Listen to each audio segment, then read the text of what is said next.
एक फिलहाल रुकावट है। हमारे साथ अब समीर कालरा भी जुड़ चुके हैं स्टूडियो में टारगेट इन्वेस्टिंग के। कितना मुनाफा हो चुका है समीर जी आपको अब तक इस पे? ज़्यादा नहीं हुआ अभी, 30 रुपये। 30 रुपये। हाँ, तो आप बहुत बड़े बुल हैं टाटा मोटर्स के। जी, मैं आपने जैसे कहा कि 9 साल के लो पे है। जी हाँ। तो इसका मतलब ये है कि 9 साल की जो अर्निंग उसने करी है वो पूरा मार्केट ने इरेडिकेट कर दिया और ये कहा है कि आगे फ्यूचर ही नहीं है। तो जब मार्केट ऐसी बातें बोलता है तो वहीं होता है मौका जहाँ पे आप लॉन्ग टर्म के लिए एटलीस्ट उसमें SIP शुरू कर दें। जी, अभी भी मेरे ख्याल से टाटा मोटर्स बहुत अच्छी जगह पे है जहाँ पे एक रिटेल इन्वेस्टर SIP कर सकता है, क्योंकि बाइंग एंड डिप्स वाली रणनीति थोड़ी मुश्किल हो जाती है उनके लिए। जी। अगर आप रेगुलर SIP करके चलें मेरे ख्याल से काफ़ी अच्छी जगह है। आप इसमें शैल जी, इसमें अगर आप ये 140 को ऐसे कोरिलेट करें कि जब मारुति 850-900 चलता था तो मारुति के लिए कुछ भी सही नहीं हो रहा था, सब गलत ही हो रहा था और बाद में वो 900 वाला 10,000 तक भी गया जी। तो ये 140 अगर आप कंपेयर करें तो कहीं उसी तरह के सेंटीमेंट टाटा मोटर्स के लिए बन गए थे। मे बी 8 साल 10 साल बाद बने, लेकिन सेम तरह के सेंटीमेंट थे। कुछ सही नहीं हो रहा, सब खराब ही हो रहा है और बाद में फिर वो स्टॉक चलता है। हाँ, समीर जी, आप अक्सर टाटा मोटर्स के कैश फ्लोज की बात करते रहते हैं, क्या आप वो दोहराना चाहेंगे आज? उसको आप अगर देखें तो मेरे ख्याल से इस क्वार्टर में 2 चीज़ें हुई थी जी। एक उनका जो JLR का कैश फ्लो था वो -400 मिलियन था, पिछले क्वार्टर वो -600 मिलियन था, जबकि इस क्वार्टर में 700 मिलियन का उन्होंने डेट रिडेम्पशन किया था जी। तो मतलब उन्होंने बॉन्ड मार्केट से खरीदे थे, तब भी उनके पास एक $1.5 बिलियन पड़ा हुआ है और $2 बिलियन की क्रेडिट लाइन है।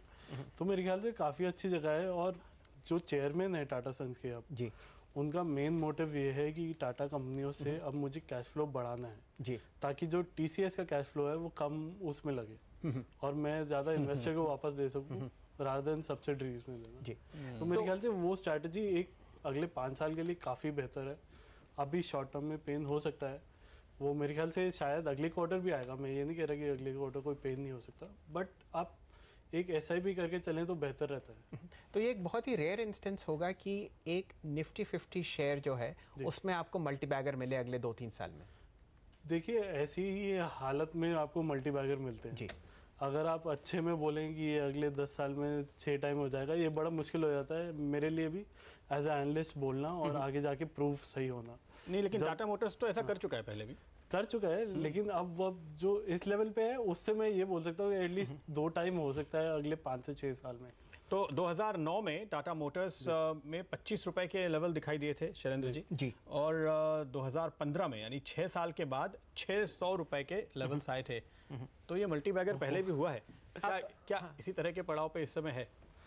उतना मल्टीबैगर मुझे ये नहीं पता, लेकिन उस समय भी किसी को नहीं पता था। मेरे को ये पता है कि अभी जिस लेवल से वो गिरा है वो वापस आने में थोड़ा टाइम लगेगा, लेकिन वो बहुत अच्छी तरह अचीवेबल है क्योंकि आपकी मैनेजमेंट लुकआउट बहुत चेंज हो गया है। जी जी, प्रदीप जी, आपने पुरानी यादें ताज़ा करा दी। तो एक टाइम ऐसा भी था, शायद 1998 या 1997 में टाटा मोटर्स ने क्वार्टरली लॉस बुक किया था 500 करोड़ रुपए का।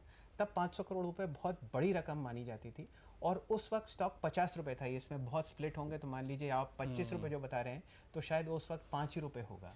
तो सोचिए 5 रुपये से मैंने उस वक्त भी रैली इसकी 250 रुपये तक देखी थी। तो इसमें काफ़ी ऐसे क्या कहना चाहिए, हाँ, कण हैं जिसमें मल्टीबैगर का कुछ ना कुछ हो सकता है, लेकिन ये तो समय ही बताएगा। ओके, लेकिन चलिए मैं आपको बताता